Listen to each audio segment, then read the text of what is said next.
प्यारे विद्यार्थियों, मैं Ashok Chhachhiya, assistant professor political science, LBS government college Kotputli.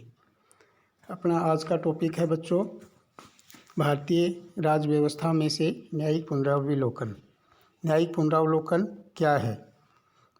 भारतीय संविधान में न्यायिक पुनरावलोकन का प्रावधान अनुच्छेद 13 के तहत प्रदत्त है। यह अवधारणा अमेरिका के संविधान से ली गई है। न्यायिक पुनरावलोकन अर्थात न्यायिक पुनरीक्षा उस प्रक्रिया को कहते हैं जिसके अंतर्गत कार्यकारिणी के कार्यों तथा कभी कभी विधायिका के कार्योबद्ध की न्यायपालिका द्वारा पुनरीक्षा अर्थात समीक्षा का प्रावधान है।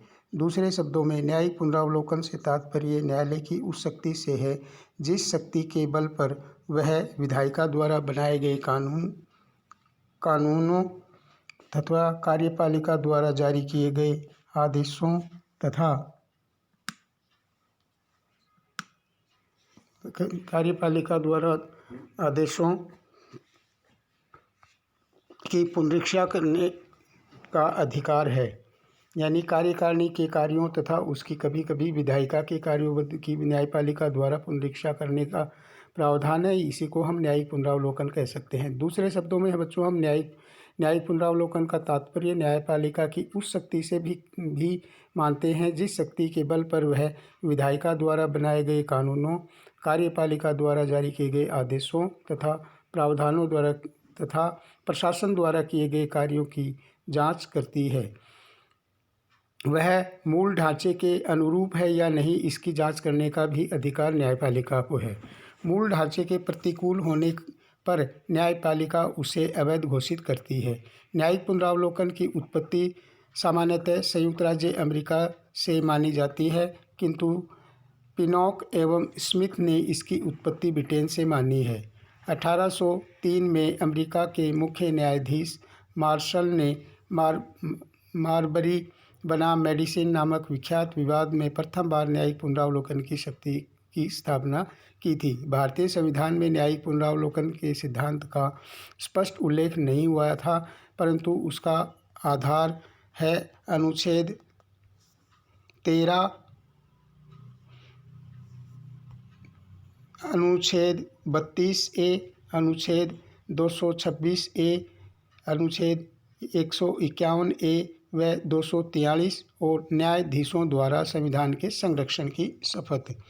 न्यायिक पुनरावलोकन और संविधान के मौलिक ढांचे का सिद्धांत। 1976 के 42वें संविधान संशोधन में न्यायालय ने कहा था कि संसद को संशोधन करने की असीमित शक्ति प्राप्त है, परंतु वर्ष 1980 में मिनर्वा मिल्स मामले में न्यायालय ने 42वें संविधान संशोधन के प्रावधानों को समाप्त कर दिया। वस्तुतः इस विवाद का संबंध मुख्य रूप से संविधान में संशोधन करने के संदर्भ में संसद की शक्ति से था। यद्यपि आज़ादी के बाद शुरुआती दिनों पर नज़र डालें तो नेहरू के पूरे कार्यकाल के दौरान संसद ने संविधान में जो भी संशोधन किए उस पर न्यायालय ने कोई खास आपत्ति नहीं की एवं संशोधनों की वैधता को स्वीकार किया। संविधान में संशोधन करने की संसद की शक्ति से संबंधित मामला पहली बार न्यायालय के समक्ष आया।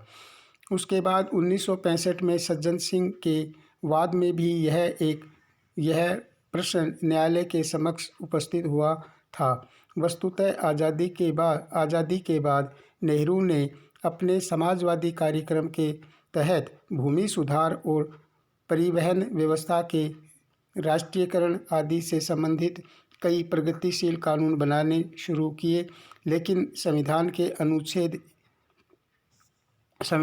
अनुच्छेद 31 एवं 19F के अंतर्गत संपत्ति का अधिकार एक मौलिक अधिकार था। इसलिए न्यायालय इन कानूनों का पुनरीक्षण कर इसे असंवैधानिक बता सकती थी। इसलिए इससे बचने के लिए संसद ने 1951 में संविधान में पहला संशोधन किया तथा इसके द्वारा संविधान में 9वीं अनुसूची के रूप में एक नई अनुसूची को जोड़ दिया गया। इस अनुसूची में डाले गए नए कानूनों के ऊपर न्यायालय अपनी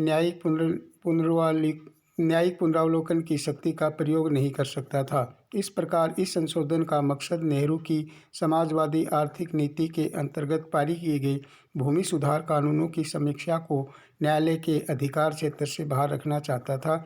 इसलिए शंकरी प्रसाद बनाम भारत संघ के वाद में प्रथम संविधान संशोधन अधिनियम 1951 की वैधता को चुनौती दी गई।